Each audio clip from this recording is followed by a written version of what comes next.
Magandang gabi mga masters, bali ngayon po ay 8 videos po ma-upload ko po sa aking YouTube channel. Tama nga mga masters, 8 videos nga po ma-upload ko. Yon, what's up mga masters? Nandito na naman tayo sa panibagong araw, panibagong kabanata na naman ang pagsasama-samahan natin ngayon guys.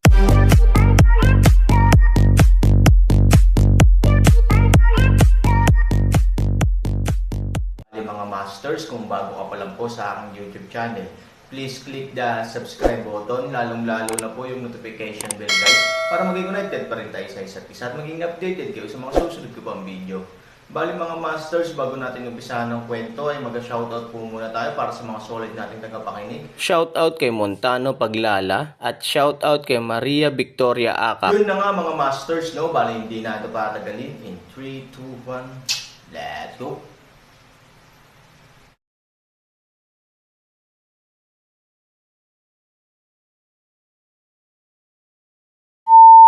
Pitong matatanda, maaaring matagal na kayong nakatira sa asol na bundok pavilion, kaya wala kang masyadong alam tungkol sa Aaron. Ngunit hindi kailanman ginamit ng Aaron ang espada bilang isang killing move. Tiningnan din ni Luroxan ang figure sa langit at hindi matanggap ang katotohanan ito sa isang sandali. Imposible naman. Umiling si Elder 7, nakikita mo na ang sword technique ay hindi lamang Katanji Tangi, ngunit napakapamilyar din. Halata na hindi lang niya ito natutunan. Sa aking palagay, kahit papaano ay matagal na niyang natutunan. Paano siya? Sa katunayan, ang puntong ito ay mahirap na maunawaan ni Luroxan. Ang Aaron ay hindi maaaring gumamit ng espada, o magagamit ito, ngunit talagang walang sword technique na masasabi. Matagal na niyang inoobserbahan ang Aaron, at ilang beses na niyang nilaro ng husto ang Aaron. Natural, may karapatan siyang magsalita tungkol sa mga kakayahan ni Aaron. Ngunit ngayon ang katotohanan ay magagamit ito ng Aaron, at napakahusay nito. Ang pamamaraan ng espada ay Katanji Tangi, at ang mga galaw ng espada ay napakapamilyar. Halatang tama ang kaitulusan ng pitong matatanda. Anong kalokohan ang nangyayari? Maliban kung, natural din na alam ng pitong matatanda, hindi maaaring magsinungaling ang pamilya Miss Lu para lokohin siya. Sa bagay na ito, wala rin siyang kahulugan ng pagsisinungaling. Kaya isa na lang ang posibilidad na natitira. Isang napaka-imposibleng posibilidad. Maliban na lang kung may magpasa sa kanya ng kakaibang kakayahan at kakayahan ng kanyang buhay. Naisip din ni Luroxan ang posibilidad na ito halos sa unang pagkakataon. Tumanggo si Elder 7, tama yan. Sa ganitong paraan lamang niya matututuhan at mauunawaan kung paano ito gamitin sa napakaikling panahon, at bigyan ng buong laro ang kapangyarihan ng pamamaraan ng espada. Pero imposible. Umiling si Luroxan. Aaron mula sa track ng nakulong Longshan halos isang tseke, siya ay unang nilamon ng kasamaan ng mata ko, at pagkatapos ay sa labas ng oras ay nasa bahaging ito ng hangganan malapit sa bayan. Halos desyerto ang lugar na ito. Kahit na may mga tao sa mga hangganang bayan, ito ay malinaw na hindi tulad ng isang lugar kung saan may mga eksperto. Higit pa rito, hindi masyado para sa kanya na tawagin ang kanyang sarili na isang espada na Diyos. Ang kanyang kakayahan ay umabot na sa pinakamataas. Paano niya ito maipapasa sa Aaron nang walang dahilan? Bilang pitong matatanda, mahirap kilalanin ang posibilidad na ito, tulad ng walang handang ibigay ang kanyang kayamanan sa buhay sa mga taong hindi kamag-anak. Maliban na lang kung nagkataon, may nakilala kang tao. Ngunit ang problema ay sa pagbagsak ng naturang master, maaaring walang balita o paggalaw sa mundo. Kakaiba, mahirap isipin. Ang Aaron na ito ay puno ng mga sikreto. Malumanay na sagot ni Luroxan. Hindi ko alam kung kailan, parang nasanay na si Luroxan sa mga sikreto ng Aaron, kaya tinatamad siyang mag-isip ng mga lugar na hindi niya moari. Nakikita ko. Tumanggo rin ang pitong matanda at tumangala sa sitwasyon ng labanan sa langit. Sa oras na ito, matapang at matindi ang laban ng dalawa. Lalo na sa oras na ito, si Fang Con ay halos umabot na sa estado ng kabaliwan at galit. Ang bawat espada ay halos 1,000 lakas. Walang kompetisyon. Malinaw na gusto niyang pumatay ng tao.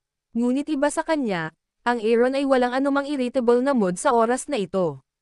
Kalmado lang niyang kinuha ang bawat galaw niya at saka lumaban. Ang sword technique ni Fang Con ay talagang mabangis, ngunit ang Chi 20 Road Magic Sword ay halatang mas mabangis. Sa pag-unlad ng swordsmanship, ang swordsmanship ng Ruta 72 ay naging mas masinsinan at mabangis. Si Fang Kun, na may kaunting kalamangan sa simula, ay hindi makalaban dito. 4A. Time, natural na galit at galit siya. Ngayon siya ay mamamatay tao. Ang inyong mga nakatatanda, hindi ba't sinabi nila sa inyo, mga kabataan, huwag kayong masyadong makulit at magalit. Sa oras na ito, biglang ngumiti si Han Sanchen at nahuli ang isang depekto sa hindi maayos na pamamaraan ng espada ni Fang Kun. Pagkatapos, itinuro ni Jianfeng at isang espada na si Qi ang biglang sumabog.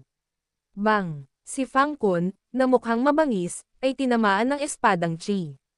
Kakaibang puwersa na lang ang nararamdaman niya sa kanyang katawan. Makalipas ang ilang hakbang pabalik, nagawa niyang patatagin ang kanyang katawan. Poof! Kasabay nito, ang isang subo ng dugo ay agad na tumalsik mula sa bibig. Hindi payag si Fang Kun na tingnan ang Aaron, lalo na sa oras na ito, may panunuya pa rin siya sa kanyang mukha. Imposible, imposible, hindi siya matatalo. Sino siya? Siya ang kahalili ng disyerto na lungsod, ang hari ng hinaharap, at ang Panginoon na may ambisyon na magpatuloy at mangibabaw sa pamilya Fang. Paano siya matatalo? Tsaka talo pa sa lupa. Natalo ka, sabi ni Aaron na may bahagyang panghahamak. Kung ayaw niyang ibigay ni Lu Raoxen si Han Nayan sa kanyang sarili, at hindi siya ang dinala ni Lu Raoxen, hindi kailanman magpapakita ng awa ang Aaron. Kung may ibang tumama sa kanyang dibdib gamit ang espadang ito, madali niyang kitilin ang kanyang buhay. Gayunpaman, ang Aaron ay malinaw na nag-iwan ng backhand, nakatanggap ng hindi bababa sa 70% ng puwersa, ito ay para lamang maitaboy siya. Ngunit malinaw na alam ito ni Fang Kun, at gayon din si Lu Raoxen at iba pang mga nanonood. Sa sandaling bumagsak ang boses, hindi siya pinansin ni Aaron kaya pinuntahan niya ang kinaroroonan. Ngunit halos sa oras na ito, biglang itinaas ni Fang Kun ang kanyang ulo, ang kanyang mga mata ay namumula sa dugo, at sa walang katapusang galit, bigla niyang hinawakan ang espada sa kanyang kamay. Aaron, ingat ka! Nang makita ang sitwasyon ni Fang Kun, muling nagalit si Lu Raoxen, ngunit palagi siyang nag-aalala sa lalaking nasa puso niya. Sa oras na ito, hindi niya napigil ang sumigaw sa Aaron. Sa pagsasalita ng huli, pagkatapos ay mabilis, halos sa sandaling ibuka pa lang ni Lu Raoxen ang kanyang bibig, si Fang Kun ay may hawak na isang mahabang espada. Galit siyang uminom, at ang kanyang katawan ay lumipad sa kyuso si Aaron sa napakabilis na bilis. Dahil napakalapit ng distansya, at tuluyan ng pinabayaan ni Aaron si Fang Kun sa oras na ito, at inamin niya na siya ay matatalo at mananalo. Kaya naman, niluwagan niya ang kanyang pagbabantay. Unti-unting bumabagsak ang mga tao mula sa langit. Halatang hindi siya handa sa biglaang pag-atake ni Fang Kun. Ito ay isang katotohanan na nakikita ng lahat ng kanilang sariling mga mata. Kung ito man ay agarang sigaw ni Lu Raoxen, o bahagyang nakasimangot ang 7 matatanda at iba pa sa oras na ito, palihim na bumantong hininga sa tagumpay ni Fang Kun, kasuklam-suklam at walang hiya, lahat ay isa-isang nagpapaliwanag ng kasuklam-suklam ni Fang Kun sa panahong ito at ang panganib ng Aaron. Naramdaman din ni Aaron ang kakaibang pagbabago ng hininga sa likuran niya. Nanliit ang kanyang mga mata, at sa sumunod na segundo, nablock ang backhand ng kanyang jade sword. Ping! Halos kasabay nito, biglang tumama ang maitim na espada ni Fang Kun, 2 espada ang nagsalubong, apoy kung saan-saan. Uminom. Ngunit sa sandaling nakipagtagpo siya sa espada, muling tumama si Fang Kun. Mula Aaron hanggang ngayon, nagpasya si Fang Kun, hindi dapat matalo. Madaling umiwas sa isang nakabukas na baril, ngunit mahirap ipagtanggol ang isang nakatagong arrow. Kahit na ang bilis ng reaksyon ng Aaron ay sapat na mabilis upang harangan ang kanyang nakamamatay na espada, mahirap harangan ang paghahanda ng iba. Handa na siyang umatras ng nagmamadali, ngunit biglang lumiit ang kilay ni Aaron. Ang buong likod ay biglang lumitaw ng isang tunog na napunit na parang paghila, ang katawan ay biglang sumakit, at ang kamalayan ay kumislap din sa isang iglap.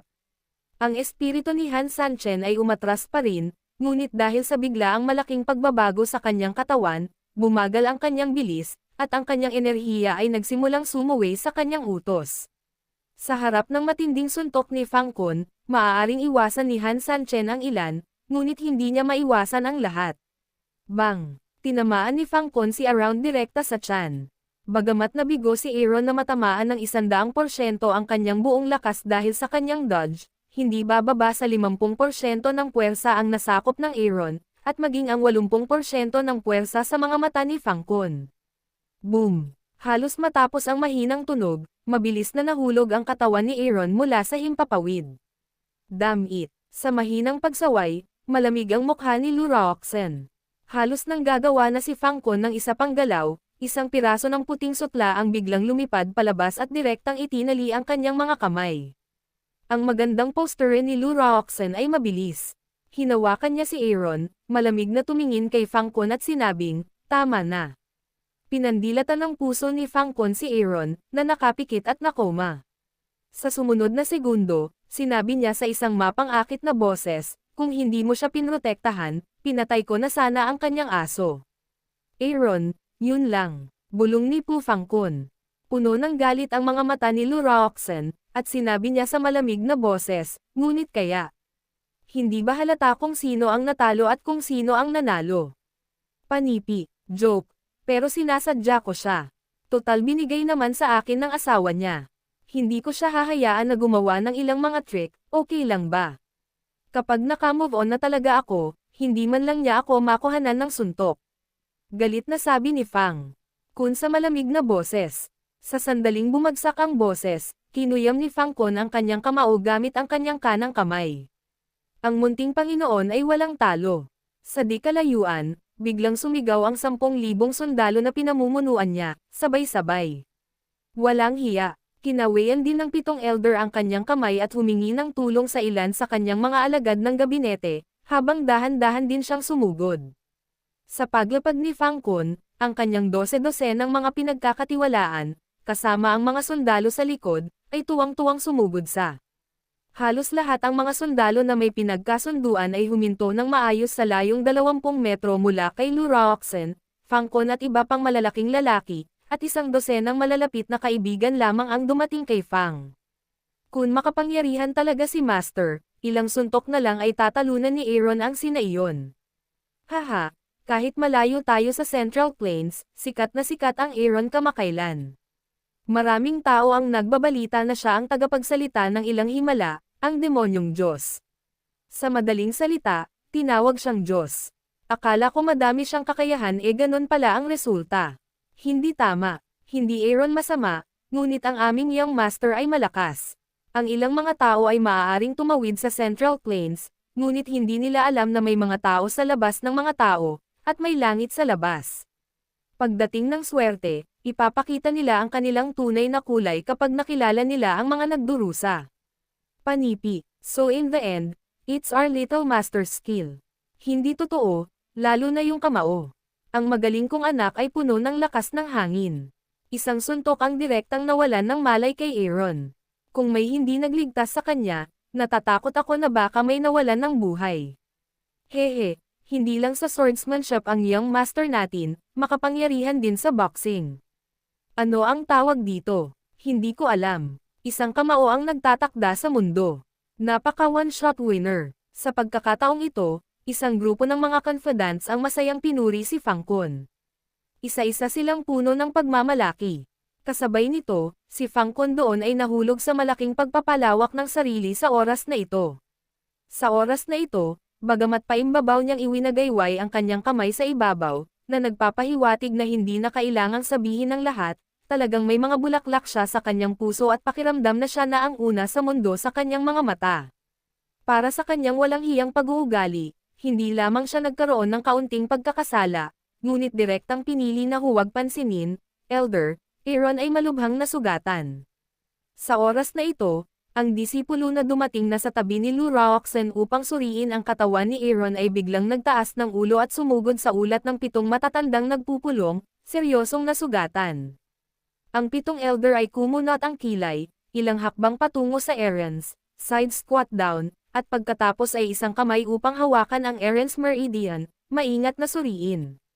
Makatuwirang sabihin na kahit natamaan ni Yu Fangkon ang Aaron ng isang suntok ngayon lang, ayon sa sentido komon, ang pinsala ni Aaron ay hindi masyadong seryoso, at ito ang pangunahing dahilan kung bakit nakasimangot ang 7 matatanda.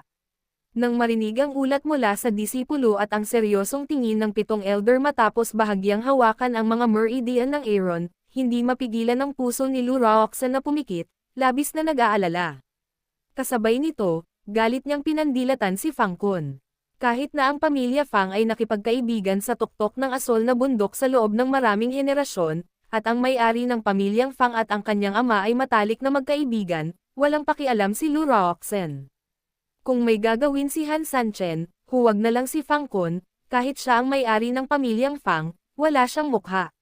Nang makita ang pagkamatay ni Luroxen na nakatitig, nagulat si Fang Kun at napaatras, at halos kasabay nito, ibinalik ni Luroxen ang kanyang mga mata, kinakabahang tumingin sa 7 matatanda, nag-aalala, 7 matatanda, paano ito mangyayari, Aaron? Ano ang nangyayari sa kanya? Ang 7 matanda sa oras na ito ay bahagyang nagtaas ng kamay, white eyebrow tightly locked naging linya. Yun na nga mga masters, no? Bali panibagong kabanata na naman yung natapos natin ngayong gabi. Muli, maraming salamat po.